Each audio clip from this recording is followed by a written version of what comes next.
காலத்தின் 16வது வாரத்தில் எமது இறை இல்லம் நாடி வந்திருக்கும் இறை மக்கள் அனைவரையும் வாழ்த்தி வரவேற்கின்றோம். அமைதியில் இறைவனை காண்போம் எனும் மையக் கருத்தில் சிந்திக்க அழைக்கப்படுகின்றோம். கிறிஸ்துவின் வாழ்வும் வார்த்தையும் எம்மை எத்தகைய நிலைக்கு இட்டுச் செல்கின்றது என்பதை இறை வார்த்தையில் அறிய முடிகிறது. மேய்ச்சலுக்கு அனுப்பிய என் ஆடுகளை சிதற அடிப்பவர்களுக்கு ஐயோ கேடு என தம் மந்தைகளை எவ்வளவு அக்கறையுடன் பாதுகாத்து வருகின்றார். சிலுவையில் அவர் அனுபவித்த துன்பத்தின் மூலம் மக்களை ஒன்றுபடுத்தினார். பணிக்கு அடித்தளமாக அமைந்த செப வாழ்விற்கும் இறை வார்த்தைக்கும் பணிந்து வாழ தமது சீடர்களை தனிமையில் அழைத்தார் இயேசு. ஓய்வு எடுக்க பணித்தார். அந்த இறை ஒன்றிப்பு அனைவருக்கும் உகந்ததாகும். இன்றைய காலத்தில் எம்மை அழித்து ஒழிக்கும் நோய் நொடிகளும் இல்லாது ஒழிக்க இயேசு எமக்கு காட்டிய பாதையில் பயணித்து புதியதோர் உலகை படைக்க இறைவனை வேண்டி தொடரும் பலியில் குருவுடன் இணைவோம்.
தந்தை மகன் தூய ஆவியாரின் பெயராலே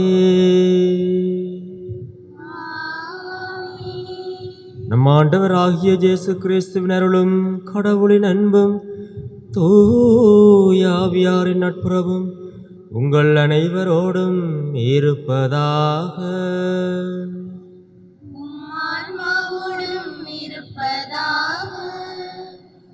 இயேசுவில் பிரியமான சகோதர சகோதரிகளே, இன்றைய நாளிலே நாங்கள் பொது காலத்தின் 16வது வாரத்திற்குள் காலடி எடுத்து வைக்கின்றோம்.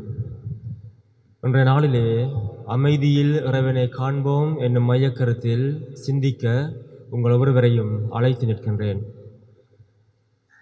எங்களுக்கு நிலையான ஒரு அமைதியை தரக்கூடியவர் ஆண்டவர் இயேசு ஒருவரே. அதனால்தான் நாங்கள் சொல்லுவோம் அமைதியின் இறைவன் என்று சொல்லி. எனவே எங்களை சுற்றவர இருக்கின்ற இந்த புற ஆரவாரங்கள் எல்லாம் இந்த அமைதியான இயேசுவை நாங்கள் பெற்றுக்கொள்வதற்கு எங்களுக்கு தடையாக இருக்கின்றது. அது எங்களுடைய பிரச்சனைகளாக இருக்கலாம், எங்களுடைய துன்பங்களாக இருக்கலாம், வேறு வேறு செயற்பாடுகளாக இருக்கலாம். இவையெல்லாம் ஒரு தடை கற்கள் எதற்கு என்று சொல்லி சொன்னால் அந்த அமைதியை நாங்கள் பெற்றுக்கொள்வதற்கு, நிலையான அமைதியை. எனவே எப்பொழுது எங்களுடைய மனம் அமைதியாக இருக்கின்றதோ அப்பொழுதுதான் நாங்கள் நிம்மதியாகவும் சந்தோஷமாகவும் எங்களுடைய வாழ்நாட்களை கழிக்க முடியும். எனவே அந்த அமைதியை, அந்த நிலையான அமைதியை இறைவன் தாமே எங்களுக்கு தர வேண்டும் என்று சொல்லி மன்றாடி இத்திருப்பலியில் பக்தியாக பங்கு பெற்றுவோம். சகோதர சகோதரிகளே, தூய மறை நிகழ்வுகளை கொண்டாட நாம் தகுதி வரும் பொருட்டு நம் பாவங்களை ஏற்றுக்கொள்வோம். எல்லாம் வல்ல இறைவனிடமும் சகோதர சகோதரிகளே, உங்களிடமும் நான் பாவியனை ஏற்றுக்கொள்கிறேன். ஏனெனில் சிந்தனையாலும் சொல்லாலும் செயலாலும் கடமையில் தவறியதாலும் பாவங்கள் பெற செய்தேன். என் பாவமே, என் பாவமே, என் பெரும் பாவமே. ஆகியால் எப்போதும் கல்யாண புனித மரியாதையும் வானதூதர் புனிதர் அனைவரையும், சகோதர சகோதரிகளே, உங்களையும் நம் இறைவனாகிய ஆண்டவரிடம் எனக்காக வேண்டிக் கொள்ள மன்றாடுகின்றேன். எல்லாம் வல்ல இறைவன் நம் மீது இரக்கம் வைத்து நம் பாவங்களை மன்னித்து நம்மை நிலை வாழ்வுக்கு அழைத்துச் செல்வாராக. ஆமென்.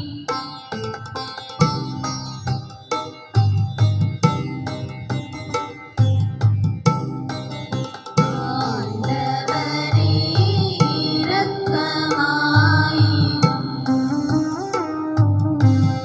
ஆண்டவரே இரக்கமாயிரும். கிறிஸ்துவே இரக்கமாயிரும்.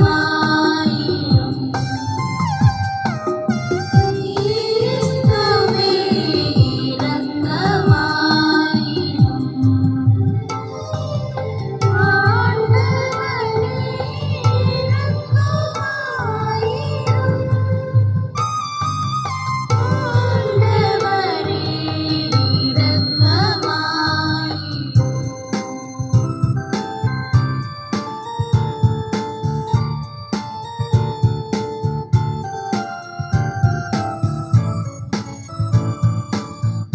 உன்னதங்களிலே கடவுளுக்கு மாட்சி உண்டாகுக.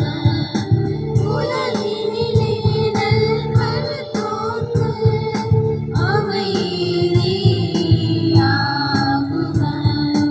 உம்மை புகழ்கின்றோம், உம்மை வாழ்த்துகின்றோம், உம்மை ஆராதிக்கின்றோம், உம்மை மாட்சிப்படுத்துகின்றோம்.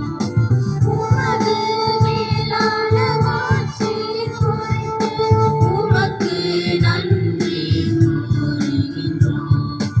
ஆண்டவராகிய இறைவா, வானுலக அரசரே, எல்லாம் வல்ல தந்தையாகிய இறைவா, ஒரே மகனாய் உதித்த ஆண்டவர் இயேசு கிறிஸ்துவே, ஆண்டவராகிய இறைவா, இறைவனின் சம்மரி, தந்தையின் திருமகனே, தந்தையின் திருமகனே, உலகின் பாவங்களைப் போக்குபவரே, எங்கள் மேல் இரக்கமாயிரும். உலகின் பாவங்களைப் போக்குபவரே, எங்கள் மன்றாட்டை ஏற்றருளும். தந்தையின் வலப்பக்கம் வீற்றிருப்பவரே, எங்கள் மேல் இரக்கமாயிரும். ஏனெனில் இயேசு கிறிஸ்துவே, நீர் ஒருவரே தூயவர், நீர் ஒருவரே ஆண்டவர், நீர் ஒருவரே உன்னதர். தூய ஆவியாரோடு தந்தையாகிய இறைவனின் மாட்சியில் இருப்பவர் நீரே. ஆமென். ஆமென். ஆமென்.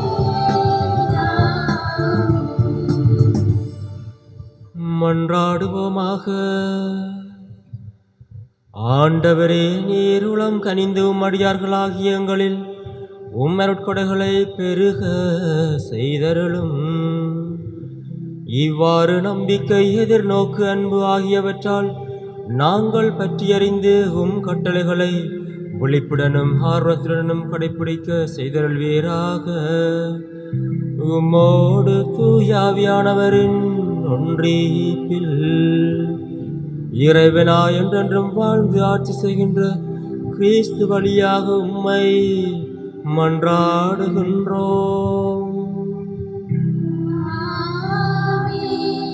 முதல் வாசகம்.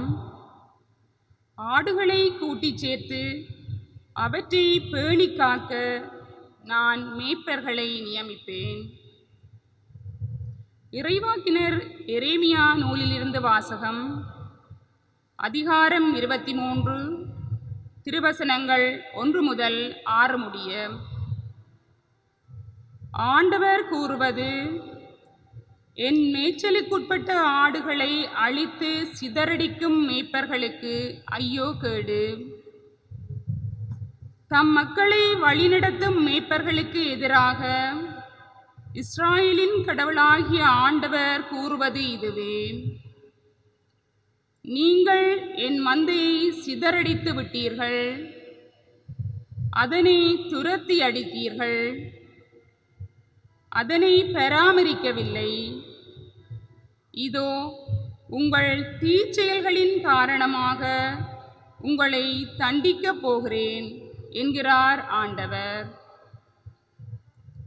என் மந்தையில் எஞ்சியிருக்கும் ஆடுகளை நான் துரத்தி அடைத்த அனைத்து நாடுகளிலுமிருந்து கூட்டிச் சேர்த்து அவர்களுக்குரிய ஆட்டுப்பட்டிக்கு கொண்டு வருவேன். அவையும் பல்கி பெருகும். அவற்றை பேணி காக்க நான் மேய்ப்பர்களை நியமிப்பேன். இனி அவை அச்சமுறா, திகிலுறா, காணாமலும் போகா என்கிறார் ஆண்டவர். ஆண்டவர் கூறுவது: இதோ நாள்கள் வருகின்றன, அப்போது நான் தாவீதுக்கு ஒரு நீதியுள்ள தளிர் தோன்றச் செய்வேன்.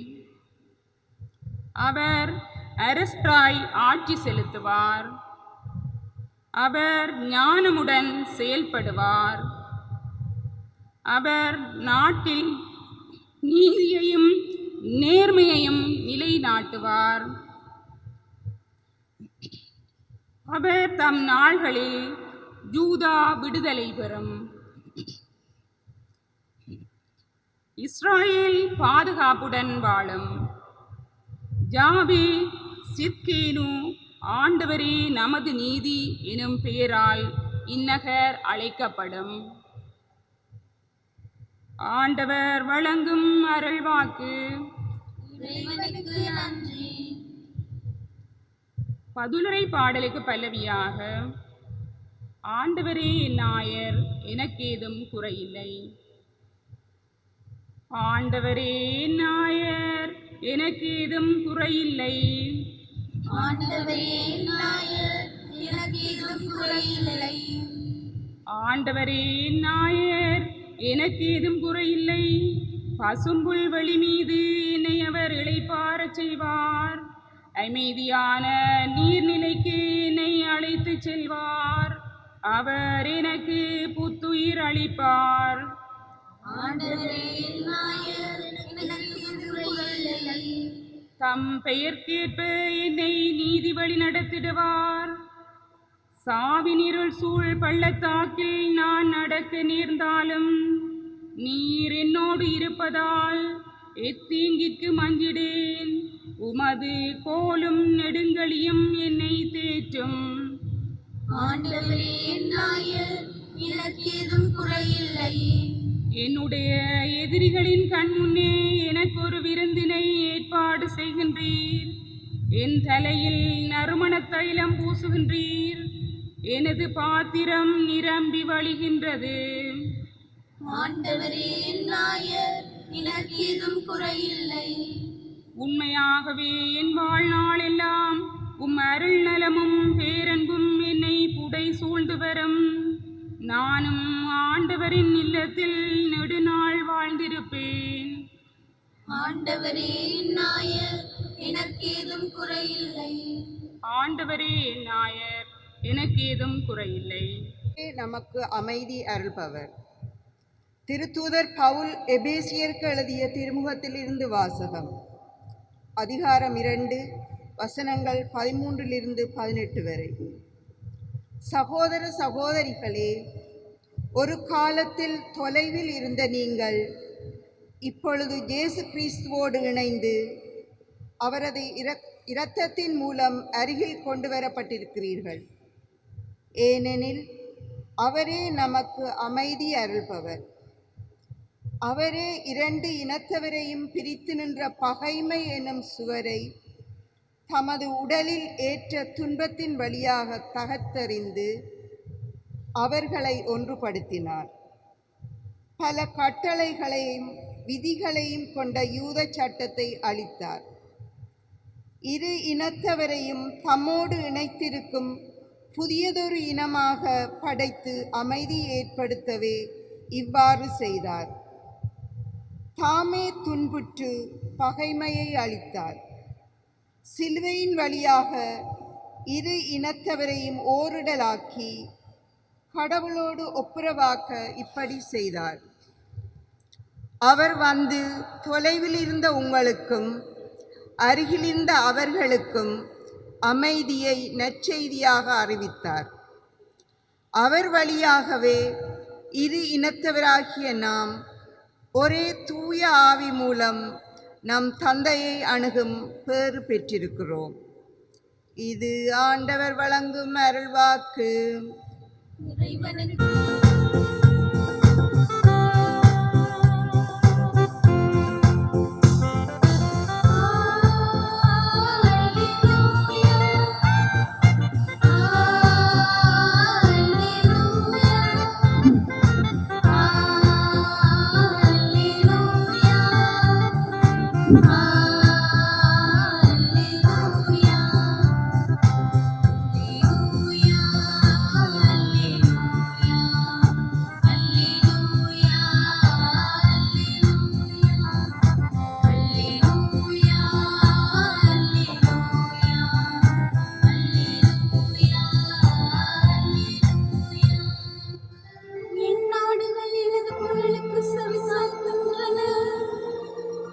இலக்கும் அவற்றை தெரியும், அவையும் என்னை பின்தொடர்கின்றன என்கிறார் ஆண்டவர்.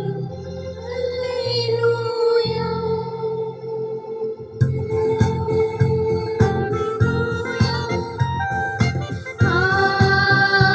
அல்லேலூயா. அல்லேலூயா.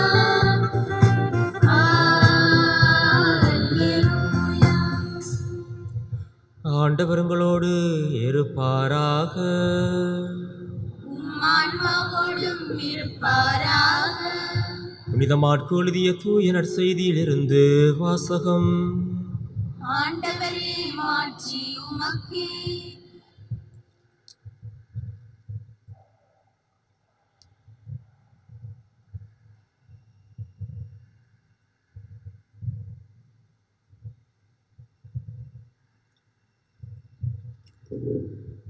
அதிகாரம் 6 இறை வசனங்கள் 30 தொடக்கம் 34 முடிய.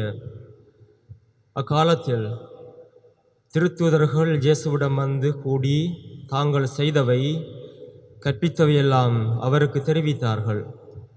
அவர் அவர்களிடம், நீங்கள் பாலை நிலத்தில் உள்ள தனிமையான ஒரு இடத்திற்கு சென்று சற்று ஓய்வெடுங்கள் என்றார். ஏனெனில் பலர் வருவதும் போவதுமாயிருந்ததால் உண்பதற்கு கூட அவர்களுக்கு நேரம் கிடைக்கவில்லை. அவ்வாறே அவர்கள் படகேறி பாலை நிலத்தில் உள்ள தனிமையான ஒரு இடத்திற்கு சென்றார்கள். அவர்கள் புறப்பட்டு போவதை மக்கள் பார்த்தார்கள். பலர் அவர்களை இன்னார் என்று தெரிந்து கொண்டு எல்லா நகர்களிலிருந்தும் கால்நடையாகவே கூட்டமாய் ஓடி அவர்களுக்கு முன் அங்கு வந்து சேர்ந்தனர். அவர் கரையில் இறங்கிய போது பெருந்திரளான மக்களை கண்டார். அவர்கள் ஆயரில்லா ஆடுகளைப் போ இருந்ததால் அவர்கள் மீது பரிவு கொண்டு அவர்களுக்கு பலவற்றை கற்பித்தார். இது கிறிஸ்து வழங்கும் நற்செய்தி.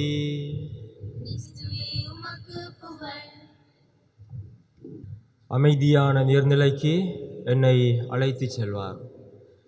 இயேசுவில் பிரியமான சகோதர சகோதரிகளே, இங்கே கூடியிருக்கின்ற ஒருவரையும் நான் பார்த்து ஒரு கேள்வி ஒன்று கேட்டால், நீங்கள் நிம்மதியாக இருக்கிறீர்களா அல்லது உங்களுடைய மனம் அமைதியாக இருக்கிறதா என்று கேட்டால் என்னை பார்த்து எல்லாரும் ஒரு மாதிரி சிரிப்பீர்கள்.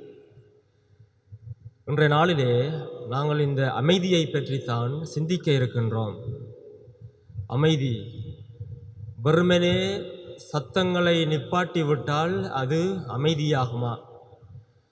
எங்களை சூழவிருக்கின்ற இந்த புற ஆரவாரங்களை எல்லாம் நிறுத்திவிட்டால் அது அமைதியாகுமா? இயேசுவில் பிரியமானவர்களே, அமைதி என்பது எங்களுக்கு உள்ளே இருக்க வேண்டும். எனக்கு எப்போ வேலை கிடைக்கும் என்று சொல்லி நான் நினைத்து கொண்டு இருந்தால் அந்த வேலை கிடைக்கும் மட்டும் என்னுடைய மனதிற்குள் அமைதி இருக்காது. இந்த கொரோனா எங்களை விட்டு எப்போ போகும் என்று சொல்லி நாங்கள் நினைத்து கொண்டு இருந்தால் அந்த கொரோனா போக மட்டும் என்னுடைய மனதுக்குள் அமைதி இருக்காது. நான் எப்போ திருமணம் செய்து கொள்வேன் என்று நினைத்து கொண்டிருந்தால் நான் திருமணம் முடிக்க மட்டும் எனக்கு அமைதி இருக்காது. இதையெல்லாம் முடிந்தால் பிறகு வேறு நினைப்புகள் வரலாம், அதற்கும் அமைதி இருக்காது. இயேசுவில் பிரியமானவர்களே, அமைதி என்பது எங்களுக்கு உள்ளே இருக்க வேண்டும். ஒருமுறை ஒரு ஓவிய போட்டி நடக்கிறது. ஒரு அரசன் அறிவிக்கிறான், உங்களுக்கு எல்லாம் ஒரு ஓவிய போட்டி நடத்தப் போகிறேன் என்று சொல்லி. அந்த ஓவிய போட்டியினுடைய தலைப்பு என்னவென்று சொல்லி சொன்னால் அமைதி.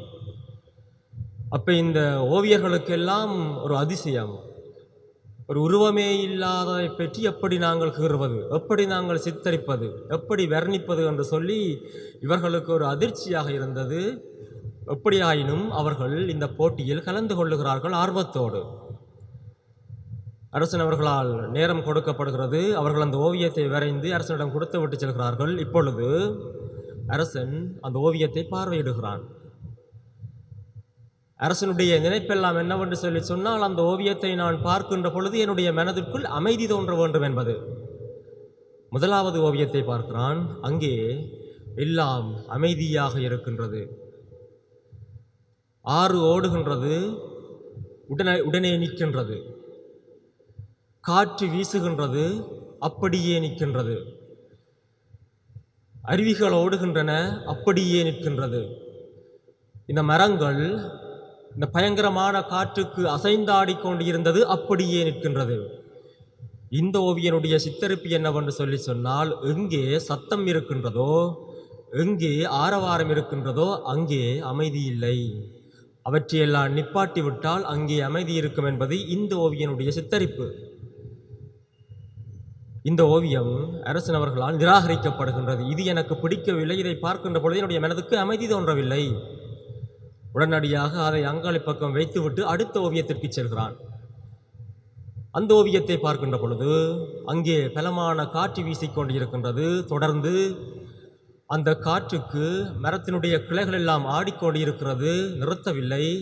இந்த கடலிலே இருக்கின்ற இந்த அலைகள் எல்லாம் பெரிய பெரிய அலைகள் அப்படியே அடித்து கொண்டிருக்கிறது. இந்த மனிதர்கள் எல்லாம் நடந்து ஓடித்திருந்து கொண்டிருக்கிறார்கள்.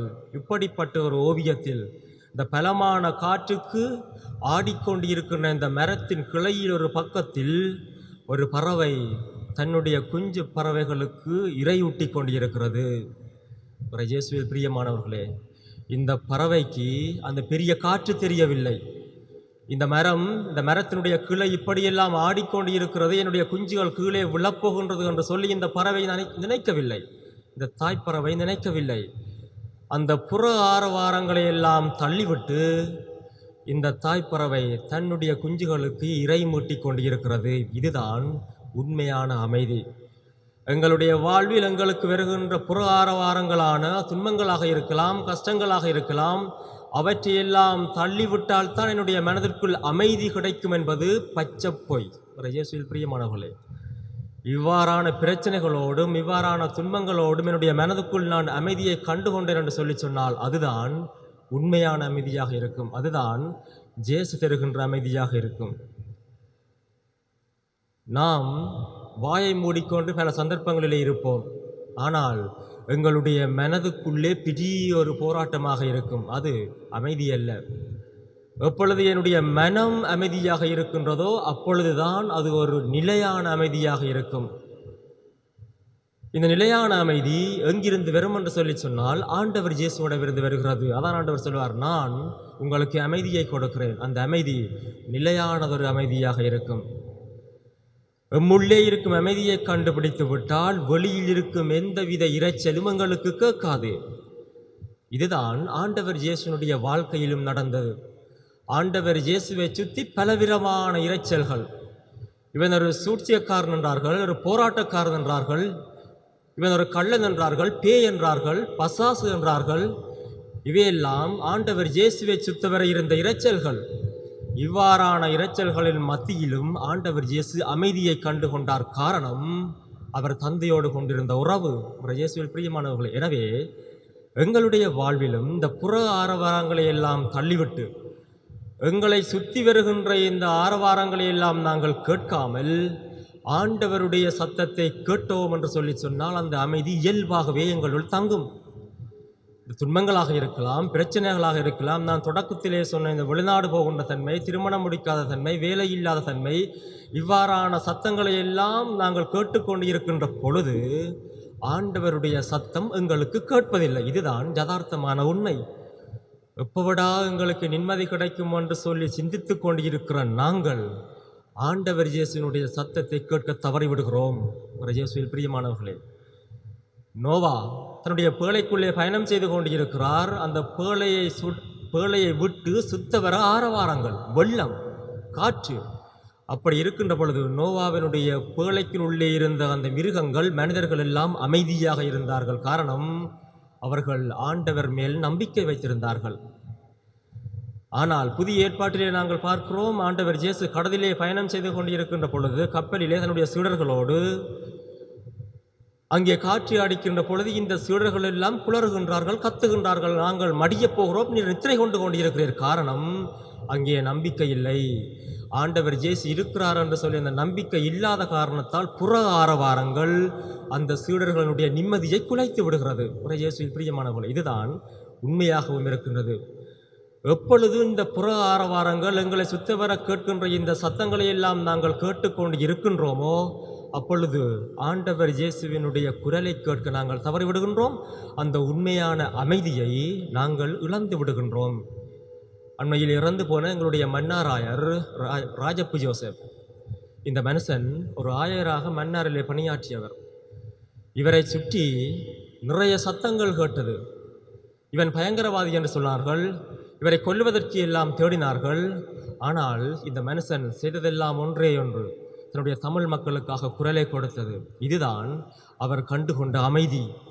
இப்படிப்பட்ட ஆரவாரங்களை எல்லாம் அவர் தூக்கி எறிந்து விட்டு ஆண்டவர் இயேசுவினுடைய குரலில் நம்பிக்கை வைத்து தமிழ் மக்களுக்காக குரலை கொடுத்ததால் தான் இன்றும் அந்த மனிதனை பற்றி நாங்கள் பேசிக்கொண்டிருக்கிறோம். இயேசுவில் பிரியமானவர்களே, அதே போன்றுதான் அன்னை தெரேசா தன்னுடைய சபையிலே வாழ்ந்த பொழுது பிரிந்து, நான் இப்படி ஒரு மடத்தை கட்டப்போகிறேன், அங்கே என்னுடைய வயது போனவர்களுக்கு எல்லாம் நான் ஒரு நிம்மதியான இறப்பை கொடுக்கப் போகிறேன் என்று சொன்ன பொழுது அன்னை தெரேசாவை சுற்றி நிறைய சத்தங்கள். எப்படி உன்னால் முடியும், எங்கால காசு, எப்படி இதை செய்ய போகிறாய், உன்னால் முடியாது என்று சொல்லி இப்படிப்பட்ட சத்தங்கள் அன்னை தெரேசாவை நோக்கி கேட்டது. ஆனால் அன்னை தெரேசா அந்த புற ஆரவாரங்களை எல்லாம் தள்ளிவிட்டு கேட்டது யாருடைய சத்தம் என்று சொல்லி சொன்னால் ஆண்டவர் இயேசுவினுடைய சத்தம். இயேசுவில் பிரியமானவர்களே, எப்பொழுது இந்த புற ஆரவாரங்களை எல்லாம் தள்ளிவிட்டு ஆண்டவருடைய குரலை நாங்கள் கேட்கின்றோமோ அப்பொழுது எங்களுடைய மனதிற்குள் அமைதி வந்து விட்டது என்று சொல்லி அர்த்தம். எனவே இந்த நாளிலே இந்த புற ஆரவாரங்கள் எங்களுக்கு ஒரு தடையல்ல. கொரோனாவாக இருக்கலாம், ஏனைய காரியங்களாக இருக்கலாம், எங்களுடைய வாழ்க்கையில் வருகின்ற பிரச்சனைகளாக இருக்கலாம், துன்பங்களாக இருக்கலாம். இவையெல்லாம் வெறும் போகும், நாணயத்தின் இரண்டு பக்கங்கள் போன்றவை. எங்களுடைய வாழ்வில் துன்பங்கள் இருக்கும் ஒரு பக்கம், மறுபக்கம் இன்பம் இருக்கும். இவையை பிரித்து விட முடியாது. இந்த ஆரவாரங்களின் ஊடாக எவ்வாறு அந்த புறா தன்னுடைய குஞ்சு புறாக்களுக்கு இறை மூட்டியதோ அதே மாதிரி இந்த ஆரவாரங்களை ஏற்றுக்கொண்டு எங்களுடைய மனதில் நாங்கள் அமைதியை காணுகின்ற பொழுதுதான் நாங்கள் உண்மையான ஒரு கிறிஸ்தவர்களாக மாறுகின்றோம். ஆண்டவர் இயேசுவுக்கு சாட்சியுள்ள ஒரு மனிதர்களாக உருவாகுகின்றோம். எனவே இதற்குரிய வரத்தை இறைவன் தாமே எங்களுக்கு தர வேண்டும் என்று சொல்லி மன்றாடுவோம். இந்த ஆரவாரங்களை எல்லாம் தவிர்த்து நாங்கள் இறைவனுடைய குரலை கேட்க ஆண்டவர் எங்களுக்கு வரம் தர வேண்டும் என்று சொல்லி மன்றாடி தொடர்ந்தும் இத்திருப்பலியை பங்கு பெற்றுவோம். ஆமீன். எழுந்து நின்று எங்களுடைய நம்பிக்கையை அறிக்கையிட்டு பாடுவோம். உடன் வாழ்கின்றார் பரிசுத்த ஆவியின் வல்லமையால் திருமகன் மரியிடம் வருவானார். மனிதரை புனிதராயாக்கிடவே புனிதராம் கடவுள் மனிதனானார். யாக்கோபின் ஆட்சியில் பாடுபட்டார். நல்லவை ஒன்றில் அடக்கப்பட்டார். மூன்றாம் நாளில் உயிர் பெற்றார். மரணத்தின் மீது வெற்றி கொண்டார். பரலோகம் வாழும் தந்தையிடம் அரியணை கொண்டு இருக்கின்றார். உலகம் முடியும் காலத்தில் நடுவரை திரும்பவும் வந்திடுவார். பரிசுத்த ஆவியை நம்புகின்றோம். பாரினில் அவர் துணை வேண்டுகின்றோம். பாவமன்னிப்பில் தூய்மை பெற்று பரிகார வாழ்வில் இணைகின்றோம். திருச்சபை உரைப்பதை நம்புகின்றோம். புனிதர்கள் உறவை நம்புகின்றோம். உடலின் உயிர்ப்பை மறுவாழ்வை விசுவாச பொருளாய் நம்புகின்றோம். இந்த வேளையிலே எங்களுடைய தேவைகளையும் எங்களுடைய ஆசைகளையும் ஆண்டவருடைய பாதத்திலே ஒப்புக் கொடுத்து மன்றாடுவோம். ஆயனுக்குரிய பண்புகளோடு மந்தைகளை நேரிய வழியில் நடத்தி செல்லும் திருத்தந்தை, ஆயர்கள், குருக்கள், துறவியர் அனைவரையும் நிறைவாக ஆசீர்வதித்தருளும். அவர்கள் தம் பணிகளை செவ்வனே நிறைவேற்ற வேண்டிய ஞானத்தை அளித்தருள வேண்டுமென்று இறைவா உம்மை மன்றாடுகின்றோம். இறை வார்த்தையை வாழ்வாக்க மன்றாடுவோம். இன்றைய இறை வார்த்தைகள் ஊடாக எம்மை பலப்படுத்திய தயவுக்காக உமக்கு நன்றி கூறுகின்றோம் தந்தையே. உம் பிள்ளைகளாகிய நாம் செபத்தில் ஒன்றித்து உம் வழியில் பயணிக்க அருள் புரிய வேண்டுமென்று இறைவா உம்மை மன்றாடுகின்றோம். எம் நாட்டிற்காக மன்றாடுவோம். எம் தாய் நாட்டை உம் பாதம் தருகின்றோம். பல்வேறுபட்ட சமூக பொருளாதார அரசியல் குழப்பங்களால் சீரழிக்கப்பட்டுள்ள எம் நாட்டை கண்ணோக்கியருளும். நம் நாட்டு தலைவர்கள் மக்கள் நலனில் அக்கறை கொண்டு செயல்பட அருள் புரிய வேண்டுமென்று இறைவா உம்மை மன்றாடுகின்றோம். தொற்று நோயிலிருந்து விடுபட மன்றாடுவோம். தற்காலத்தில் உலகையே பேரழிவுக்குள்ளாக்கும் கொரோனா வைரஸில் இருந்து அனைவரும் பாதுகாக்கப்படவும், இதனால் ஏற்பட்ட சமூக பொருளாதார பாதிப்புகளில் இருந்து மக்கள் விடுபடவும் அருள் புரிய வேண்டுமென்று இறைவா உம்மை மன்றாடுகின்றோம். மேலும் எங்களுடைய சொந்த தனிப்பட்ட தேவைகளுக்காக ஆண்டவரை பார்த்து மன்றாடுவோம்.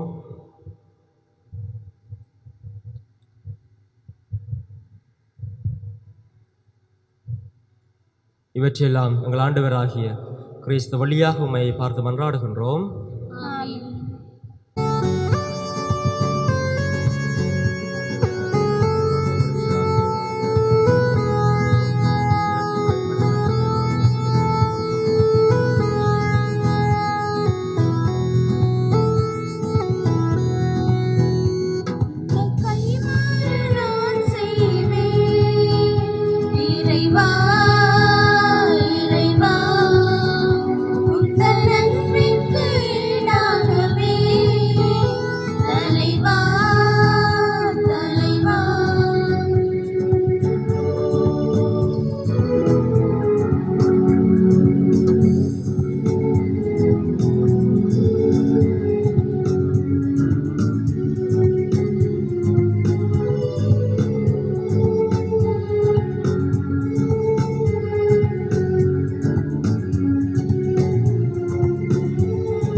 இந்த பணி வாழ்வே உந்தன் விருப்பமென்றால் அதை ஏற்பது எந்தன் விருப்பமன்றோ. இந்த பணி வாழ்வே உந்தன் விருப்பமென்றால் அதை ஏற்பது எந்தன் விருப்பமன்றோ. சகோதர சகோதரிகளே, என்னுடையது உங்களதுமான இப்பலி எல்லாம் வல்ல தந்தையாகிறவனுக்கு ஏற்றதாகும்படி மன்றாடுங்கள். ஆண்டவர் தமது பேரின் புகழ்ச்சிக்காகவும் ஆட்சிக்காகவும் நமது நன்மைக்காகவும் புனித திருஅவையின் நலனுக்காகவும் உமது கையிலிருந்து பலியை ஏற்றுக்கொள்வாராக. இறைவா, பழைய ஏற்பாட்டு பல்வேறு பலிகள் திருமகனின் நிறைவான ஒரே பலியில் முழுமை பெறச் செய்தீர். ஆபேலின் காணிக்கைகள் மீது ஆசி வழங்கி புனிதப்படுத்தியது போல உமது மாட்சியின் மேன்மைக்காக இறை பெற்றுள்ள அடியார்கள் ஒருவரும் செலுத்திய பலியை ஏற்று அது அனைவரின் மீட்புக்கு பயன்பட செய்வீராக. எங்கள் ஆண்டவராகிய கிறிஸ்து வழியாக உம்மை மன்றாடுகின்றோம். ஆண்டவர் உங்களோடு இருப்பாராக. ஆன்மாவோடும் இருப்பாராக. இதயங்களை மேலே எழுப்புங்கள். ஆண்டவரிடம் எழுப்பியுள்ளோம். நம் இறைவனாகிய ஆண்டவருக்கு நன்றி கூறுவோம். அது தகுதியும் நீதியுமானதே. ஆண்டவரே, தூயவரான தந்தை, என்றுமுள்ள எல்லாம் வல்ல இறைவா, எங்கள் ஆண்டவராகிய கிறிஸ்து வழியாக எந்நாளும் அவ்விடத்திலும் நாங்கள் உமக்கு நன்றி செலுத்துவது மெய்யாகவே தகுதியும் நீதியுமாகும். எங்கள் கடமையின் மீட்புக்குரிய செயலுமாகும். கிறிஸ்துவின் இறப்பினை நாங்கள் அன்போடு கொண்டாடுகின்றோம். உயிர்ப்பினை உயிராற்றல் உள்ள நம்பிக்கையோடு அறிக்கையிடுகின்றோம். மாட்சியுடன் அவர் மீண்டும் வருவார் என உறுதியோடு எதிர்நோக்குகின்றோம். ஆகவே புனிதர் அனைவரோடும் சேர்ந்து நாங்கள் உம்மை புகழ்ந்தேத்தி முடிவின்றி சொல்வதாவது: தூயவர், தூயவர், தூயவர், வான்படைகளின் கடவுளாம் ஆண்டவர். விண்ணகமும் மண்ணகமும் ஆட்சியால் நிறைந்துள்ளன. உன்னதங்களிலே ஓசானா. ஆண்டவர் பேரால் வருகிறவர் ஆசி பெற்றவர். உன்னதங்களிலே ஓசானா. ஆண்டவரே, நீர் மெய்யாகவே தூயவர், தூய்மை அனைத்துக்கும் ஊற்று. ஆகவே உம்முடைய ஆவியை பொழிந்தி காணிக்கைகளை தூய்மைப்படுத்த உம்மை வேண்டுகின்றோம். இவ்வாறு எங்கள் ஆண்டவர் இயேசு கிறிஸ்துவின் உடலும் இரத்தமுமாக எங்களுக்கு இவை மார்பனவாக. அவர் பாடுபட உளம் கணிந்து தம்மை கையளித்த போது அப்பத்தை எடுத்து நன்றி செலுத்தி அதை பிட்டு தம் சீடர்களுக்கு அளித்து கூறியதாவது: அனைவரும் இதிலிருந்து பெற்று உண்ணுங்கள், ஏனெனில் இது உங்களுக்காக கையளிக்கப்படும் என் உடல்.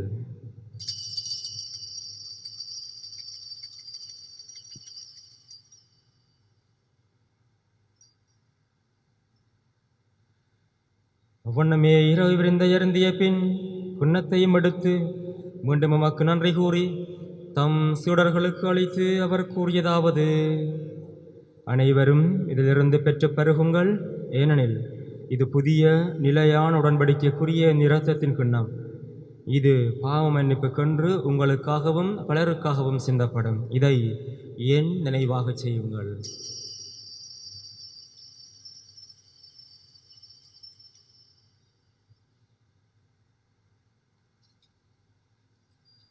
நம்பிக்கையின் மறைபொருள். ஆண்டவரே, நீர் வருமளவும் உமது இறப்பினை அறிக்கையிடுகின்றோம், உமது உயிர்ப்பினையும் எடுத்துரைக்கின்றோம். ஆகவே ஆண்டவரே, நாங்கள் கிறிஸ்துவின் இறப்பினையும் உயிர்ப்பினையும் நினைவு கூர்ந்து வாழ்வு தரும் அப்பத்தையும் மீட்பு அளிக்கும் கிண்ணத்தையும் உமக்கு ஒப்புக் கொடுக்கின்றோம். திருமுன்னன்று உமக்கு ஊழியம் புரிய தகுந்தவர்கள் எங்களை ஏற்றுக்கொண்டீர். எனவே உமக்கு நன்றி செலுத்துகின்றோம். மேலும் கிறிஸ்துவின் இரத்தத்திலும் பங்கு கொள்ளும் எங்களை தூயாவியார் ஒன்று சேர்க்க வேண்டுமென உம்மை தாழ்மையுடன் மன்றாடுகின்றோம். ஆண்டவரே, உலகெங்கும் பரவியிருக்கும் உமது திரு அவை நினைவு கூர்ந்தருளும். எங்கள் திருத்தந்தை பிரான்சிஸ், எங்கள் ஆயர் ஜஸ்டின் பெர்னார்ட் ஞானப்பிரகாசம், எல்லா திருநிலையினராகிய அனைவரோடும் உமது திரு அவை அன்பில் நிறைவு பெறச் செய்தருளும். மேலும் உயிர்த்தலும் எதிர்நோக்குடன் தீர்வு கொள்ளும் எங்கள் சகோதரர் சகோதரிகளையும் இறந்தோர் அனைவரையும் இரக்கத்துடன் நினைவு கூர்ந்து உமது திருமுகொழியினுள் ஏற்றலும். எங்கள் அனைவர் மீதும் இரக்கமாயிரும். கடவுளின் கன்னித்தாயான புனித மரியா, அவருடைய கணவரான புனித ஜோசேப்பு, புனித திருத்தூதர்கள், இவ்வுலகில் உமக்கு உகந்தவராயிருந்தோர் ஆகிய புனிதர் அனைவருடனும் நாங்கள் நிலை வாழ்வில் பங்கு கொள்ளும் தகுதி பெற்று திருமகன் ஜேசு கிறிஸ்து வழியாக உம்மை புகழ்ந்தேத்தும் பெருமருள உம்மை மன்றாடுகின்றோம்.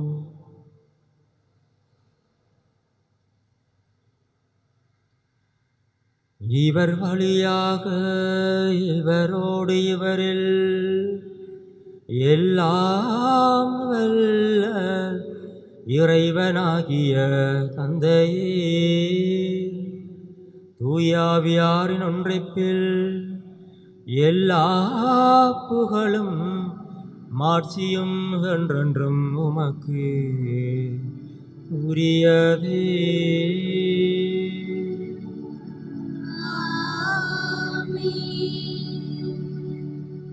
மீட்பரின் கட்டளையால் கற்பிக்கப்பட்டு உரை படிப்பினையால் பயிற்சி பெற்ற நாம் துணிந்து சொல்லுவோம். விண்ணுலகில் இருக்கிற எங்கள் தந்தையே, உமது பெயர் தூயதென போற்ற பெறுக. உமது ஆட்சி பெறுக. உமது திருவிழம் விண்ணுலகில் நிறைவேறுவது போல மண்ணுலகிலும் நிறைவேறுக. எங்கள் அன்றாட உணவை இன்று எங்களுக்கு தாரும். எங்களுக்கு எதிராக குற்றம் செய்வோரை நாங்கள் மன்னிப்பது போல எங்கள் குற்றங்களை மன்னியும். எங்களை சோதனைக்கு உட்படுத்தாதேயும், தீமையில் எங்களை விடுவித்தருளும். ஆண்டவரே, தீமையானத்திலுமிருந்து எங்களை விடுவித்து எங்கள் வாழ்நாளில் அமைதியை கனிவுடன் அருள உம்மை மன்றாடுகின்றோம். உமது இரக்கத்தின் உதவியால் நாங்கள் பாவத்திலிருந்து எப்போதும் விடுதலை பெற்று யாதொரு கலக்கமும் என்று நலமாயிருப்போமாக. நாங்கள் எதிர்நோக்கி இருக்கும் பேரின்பத்துக்காகவும் எம்மீட்பராகிய இயேசு கிறிஸ்துவின் வருகைக்காகவும் காத்திருக்கின்றோம். ஏனெனில் ஆட்சியும் வல்லமையும் மாட்சியும் என்றென்றும் உமதே. ஆண்டவரே, இயேசு கிறிஸ்துவே, அமைதியை உங்களுக்கு விட்டுச் செல்கிறேன், என் அமைதியை உங்களுக்கு அளிக்கின்றேன் என்று திருத்தூதர்களுக்கு மொழிந்தீரே. எங்கள் பாவங்களை பாராமல் உமது திரு அவையின் நம்பிக்கையை கண்ணோக்கி உமது திருவுளத்துக்கு ஏற்ப அதற்கு அமைதியையும் ஒற்றுமையையும் அளித்தல்வீராக. என்றென்றும் வாழ்ந்து ஆட்சி செய்கின்றவர் நீரே. ஆமென். ஆண்டவருடைய அமைதி உங்களோடு என்றும் இருப்பதாக. உம் ஆன்மாவோடும் இருப்பதாக. ஒருவருக்கு ஒருவர் அமைதியை பகிர்ந்து கொள்ளுவோம்.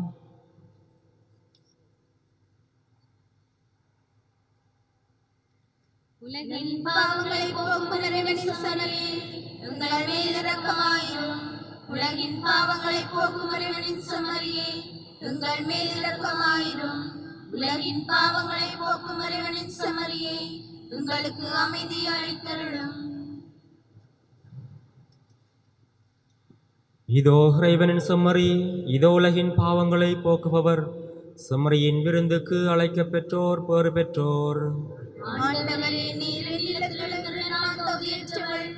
ஆனால் ஒரு வார்த்தை மட்டும் சொல்லியருளும், எனது ஆன்மா நலமடையும்.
இது அழியா வாழ்வின் மருந்து. அருந்து சேர்ந்து அருந்து நம் பாவங்கள் போகும் பரந்து. இவ்வாறு வழிபாடுகளை சிறப்பித்த முதலாம் வட்டாரத்திற்கு எமது நன்றிகள். வருகின்ற வார வழிபாடுகளை சிறப்பிக்க இரண்டாம் வட்டாரத்தினரை அழைத்து நிற்கின்றோம். அரசாங்கத்திடமிருந்து கிடைக்கப்பெற்ற அறிவுறுத்தலின்படி வருகின்ற நாட்களில் 100 பேர் மட்டுமே ஆலயத்தினுள் வழிபாடுகளுக்கு அனுமதிக்கப்படுவார்கள். இதற்கமைய வழிபாடுகளை நடத்துவதற்கு நாம் எடுக்கும் முயற்சிகளுக்கு பூரண ஒத்துழைப்பை வழங்குமாறு தாழ்மையுடன் கேட்டுக்கொள்கின்றோம். ஒத்துழைப்பு பூரணமாக இல்லாத பட்சத்தில் மீண்டும் டோக்கன் முறை கொண்டு வரப்படும். வருகின்ற வார திருப்பலிகள். நாளாந்த திருப்பலிகள் வழமை போன்று அனைத்து ஆலயங்களிலும் நடைபெறும். சனி மாலை 5 மணிக்கு ஆங்கில திருப்பலியும், ஞாயிற்றுக்கிழமைகளில் பேராலயத்தில் காலை 5:30 மணிக்கும் 6:30 மணிக்கு மற்றும் 7:30 மணிக்கும் மாலை திருப்பலி 5 மணிக்கும் ஒப்பு கொடுக்கப்படும். ஒரு திருப்பலி கூடவாக இருக்கின்றது. மேலும் ஆரோக்கியநாதர் ஆலயத்தில் காலை 6 மணிக்கும், செபஸ்தியார் ஆலயத்தில் காலை 7:15 மணிக்கும், கார்மெல் அன்னை ஆலயத்தில் காலை 6 மணிக்கும், தொடர்மாடி தூய கர்த்தர் ஆலயத்தில் காலை 7:15 மணிக்கும் திருப்பலிகள் ஒப்பு கொடுக்கப்படும். கொரோனாவினுடைய இந்த நோயின் தாக்கத்தால் அரசாங்கத்தினுடைய அறிவுறுத்தல்களுக்கு அமைய எல்லா ஆலயங்களிலும் வழமை போன்று திருப்பலிகள் நடைபெறும். இறைமக்களினுடைய எண்ணிக்கையை குறைப்பதற்காக திருமுழுக்கு அருட்சாதனம் வழமை போன்று சனிக்கிழமைகளில் வழங்கப்படும். அதற்கு முதல் நாள் வெள்ளி மாலை 4:30 மணிக்கு பெற்றோர் ஞான பெற்றோருக்கான வகுப்புகள் நடைபெறும். முதல் நன்மை வகுப்புகள் நாளை திங்கட்கிழமை மாலை 4 மணிக்கு ஆரம்பமாகும். வருகின்ற ஞாயிறு மாலை திருப்பலி நிறைவில் அருட்பணி சபை கூட்டம் நடைபெறும். ஆண்டவரே, விண்ணகமறை நிகழ்வுகளால் நீர் நிறைவு செய்த மக்களுடன் கனிவாய் தங்கியிருக்க உம்மை வேண்டுகின்றோம். பழைய நிலையிலிருந்து வாழ்வின் புதிய நிலைக்கு நாங்கள் கடந்து செல்லச் செய்வீராக. எங்கள் ஆண்டவராகிய கிறிஸ்து வழியாக உம்மை மன்றாடுகின்றோம். ஆண்டவர் உங்களோடு இருப்பாராக. எல்லாம் வல்ல இறைவன் தந்தை, மகன், தூய ஆவியார் உங்களுக்கு ஆசி வழங்குவாராக. சென்று வாருங்கள், திருப்பலி நிறைவேறிற்று.